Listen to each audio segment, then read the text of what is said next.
आणि अधिवेशनापूर्वी उद्धव ठाकरे आता बाळासाहेबांच्या चित्र प्रदर्शनाला भेट देत आहेत। थोड्याच वेळात राज्यव्यापी अधिवेशन देखील सुरू होणार आहे। मात्र तत्पूर्वी उद्धव ठाकरे हे आदित्य ठाकरे आणि इतर सहकाऱ्यांसोबत बाळासाहेब ठाकरे यांच्याशी संबंधित चित्र प्रदर्शनामध्ये भेट देण्यासाठी दाखल झालेले आहेत। याच ठिकाणी राममूर्तीचं पूजन देखील उद्धव ठाकरे यांच्या हस्ते पार पडलेलं आहे। नाशिकमध्ये असलेले उद्धव ठाकरे यांचं आज अधिवेशन सुरू होणार आहे आणि यावेळी उद्धव ठाकरे त्याचबरोबर आदित्य ठाकरे काय बोलणार हे पाहणे देखील अत्यंत महत्त्वाचं असेल। मात्र ही लाईव्ह दृश्य आपण पाहतो आहोत। उद्धव ठाकरे हे आता बाळासाहेब ठाकरे यांच्याशी संबंधित चित्र प्रदर्शनामध्ये भेट देत असताना दिसतात। तर नाशिकमध्ये उद्धव ठाकरे यांची आज संध्याकाळी जाहीर सभा देखील पार पडणार आहे। मात्र तत्पूर्वी उद्धव ठाकरे हे बाळासाहेबांशी संबंधित चित्र प्रदर्शनामध्ये भेट देण्यासाठी दाखल झाले आहेत।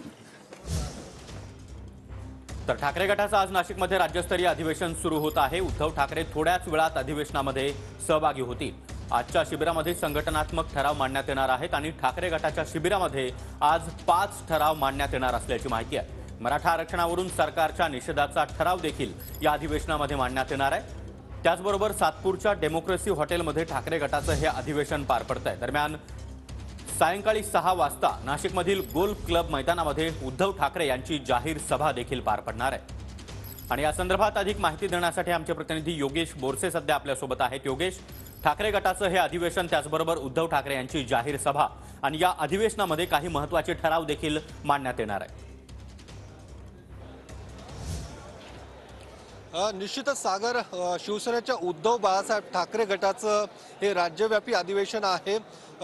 शिवसेनेतले पडझडीनंतर आणि आमदार अपात्रतेच्या निर्णयानंतरचं हे अधिवेशन नाशिकमध्ये पार पडतंय। नाशिकच्या डेमोक्रेसी हॉलमध्ये हे अधिवेशन पार पडतंय। ज्या हॉलमध्ये मी आत्ता आहे आपण पाहू शकतो ठाकरे गटातील जे प्रमुख पदाधिकारी आहेत ते या अधिवेशनासाठी उपस्थित झालेले आहेत। त्यासोबतच ठाकरे गटातील राज्यभरातील आमदार खासदार हे आज या अधिवेशनाला उपस्थित असल्याचं आपल्याला पाहायला मिळतंय आणि साधारणतः 2000 पदाधिकारी आज या अधिवेशनाला उपस्थित असणार आहेत आणि या अधिवेशनाच्या माध्यमातून काही महत्त्वाचे ठराव आज केले जाणार आहेत, ज्यामध्ये मराठा आरक्षणाचा महत्त्वाचा जो काही ठराव आहे तो आज या अधिवेशनाच्या माध्यमातून केला जाणार आहे। आणि सुरुवातीला जे काही भाषण होणार आहे ते अर्थातच विरोधी पक्षनेते अंबादास दानवे, त्यानंतर सुषमा अंधारे आणि आदित्य ठाकरे, शेवटी जे भाषण होणार आहे ते अर्थातच उद्धव बाळासाहेब ठाकरे यांचं भाषण होणार आहे। या अधिवेशनाच्या निमित्ताने माध्यमातून उद्धव ठाकरे नेमकं काय भाष्य करणार, ज्या पद्धतीने